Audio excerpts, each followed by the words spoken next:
The Souls games are well known for their unique level design with incredibly immersive areas that make the series stand out. We talked about the best feature from each Souls game, but today I want to focus on the best area from Demon Souls all the way to Elden Ring. As always, there are timestamps for each game if you need them, and this is not including DLC. Maybe I'll do that next week. Starting with Demon Souls, we have 4-1, aka Island's Edge. The areas in Demon Souls felt very intentional with the way they were laid out, so this was a tough choice for me. I was really tempted to give this spot to one of the areas in Boletaria or even the smithing grounds, but I think 4-1 stands out as the best. And yes, I know this is probably a hot take. The skeletons are challenging but easily exploitable. The flying mana rays are so cool, and you finally get a rematch with the Vanguard Demon. Kind of. He's way more of a pushover this time. I also like the level design itself in this area because it felt like there were so many paths you could take and places to explore, which made it much more exciting. Not to mention there are tons of little areas with hidden loot and NPCs to find. It really has everything. The atmosphere of this area really blew me away the first time I saw it. The dark clouds looming over you while rain pours down and mana rays shoot crystal things at you. This place really sets the tone for the world, and it's easy to see how much it influenced the games that followed. My only gripe for this area is the boss. The Adjudicator is cool, but just way too easy. Obviously, I understand the context of this game being the first in the series, but I was certainly a little bit disappointed by it. I'm not considering the bosses too much when choosing these areas, but they're still a little bit of a factor. Moving on to Dark Souls, we have Blighttown. Just kidding.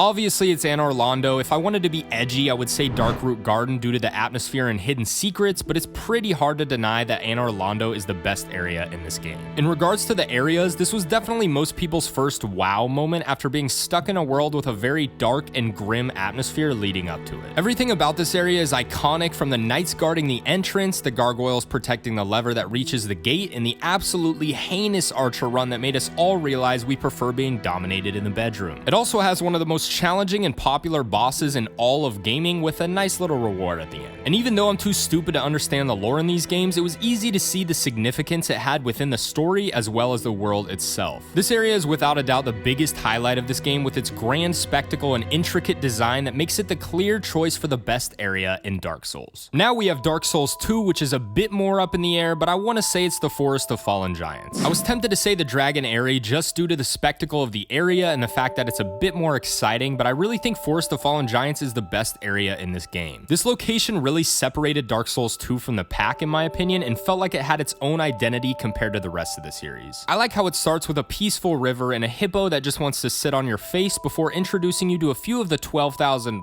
firefighters that you'll be facing for the foreseeable future. I guess saving undead children from burning buildings was exhausting because once you go up the ladder, there are tons of them sleeping on the ground who don't seem to appreciate being disturbed. I really like the Cardinal Tower section of this area because it has tons of different paths to take, 2 different bosses, lots of secret loot, and the first visit from our friend, the Pursuer. This is one of my favorite early game areas in the series, and I think it does a great job introducing the things Dark Souls 2 will throw at you throughout the game. The Cardinal Tower has so much depth and has that old-fashioned freedom of choice characteristic that made the series so popular. I also like the fact that you have tons of different things to do before you even face the first official boss in this game, which is very unique in the series. While other areas like the Drangleic Castle come to mind when I think of the best areas in Dark Souls 2, the Forest of Fallen Giants just feels like a sandbox to play around in while you get familiar with the game, and I love the concept of that. Moving on to Bloodborne, I wanted to be a bit more exciting and say Cainhurst Castle, but when I thought about it, I really think Central Yharnam is the best area in this game. Another incredible starting area that has so much to do it makes my head spin. I wanted to give props to Cathedral Ward as well because this area basically connects to everywhere else in the entire game, which is incredible. But Central Yharnam has similar features that I liked about our Dark Souls 2 entry, which gave it the #1 spot. It has 2 bosses that are basically polar opposites to teach you the different fighting styles you'll be using for the rest of the game, tons of verticality that really emphasize the depth of its level design, and a wide variety of unique enemies that introduce you to what is essentially the Bloodborne experience. The atmosphere really paints the picture of the world perfectly and sets up the story very well, even though I've expressed my lack of knowledge on the subject. If you want lore stuff, go watch Vati, he's the GOAT. Central Yharnam is what caused me to fall in love with Bloodborne instantly, and I think a lot of other people will agree with this since we all seem to love the setting and theme of this game. I feel like every time I play through it, I find new items or areas that I missed in my previous playthroughs, and that's something only FromSoft has been able to do for me. Cainhurst was barely edged out just due to my own personal enjoyment of the areas, and I thought Central Yharnam was a bit more fun. Next, we have Dark Souls 3. I think you all know I have gripes with the areas in this game, but Irithyll of the Boreal Valley is definitely where they started picking it up. Everyone knows how cool the entrance is to this area, and I love how they introduce you nicely with a vicious dog dragon that sneaks up behind you. I was also shocked at how intricate the level design in this area was because it felt huge after I was done traversing it. The enemies are all really cool and unique, and not to mention pretty damn difficult, but obviously in a good way. It goes without saying that this area is beautiful and has a similarity to the way Anor Londo was introduced, with very dark and gray areas leading up to a bright and vibrant area. This location can be pretty confusing, but it also has quite a bit of depth and hidden areas, and not to mention an awesome boss fight with Pontiff Sulyvahn. Call me trash all you want, but when I first played this game, I genuinely thought he was impossible and probably attempted him around 50 to 60 times until I went to grab a few beers with some friends, and then I came back and beat him immediately. I get really good at games when I drink. I think it's the confidence. Anyway, let's crack one open together and talk about Sekiro. FromSoft goes Steph Curry when they make these grand castle areas because they really never miss. Ashina Castle is my favorite area in this game due to its intricate level design and verticality. They also introduce you to a few new types of enemies that are pretty fun to fight, as well as the flying, exploding monkey things. I like how open this area feels, and you have a lot of freedom to explore, which is good because there's a ton of things to find here. Items, merchants, mini bosses. I remember spending so much time here trying to find everything, and it was a great experience. I love the area inside the castle. It has some of my favorite enemies in the game to fight. Those guys are so satisfying to practice on and are definitely a challenge. I like the mini bosses a lot as well, and not to mention they top it off with Genichiro, one of the most enjoyable but game-breaking bosses for many players. He's the boss that actually forced me to learn how to play this game correctly, and if it wasn't for him, I doubt I would have made it much further playing the way I was up until that point. Fountainhead Palace is up there in my favorite Sekiro areas as well, but nothing beats that first aha moment I got from the Ashina Castle. And finally, we reach Elden Ring. There's no doubt that the Souls series has some incredible areas within each game, and there might be a bit of recency bias here, but I think Elden Ring holds a few of the top dogs when it comes to locations. Specifically Landel Royal Capital. If you watch my shorts where I ranked every area in Elden Ring, you'll know that this was my pick for what I think is probably the best area in the entire series. Probably the biggest wow moment I've ever had in a video game, walking up to this area and seeing the giant dragon with tons of rooftops around, knowing you could actually go to every single place you see there was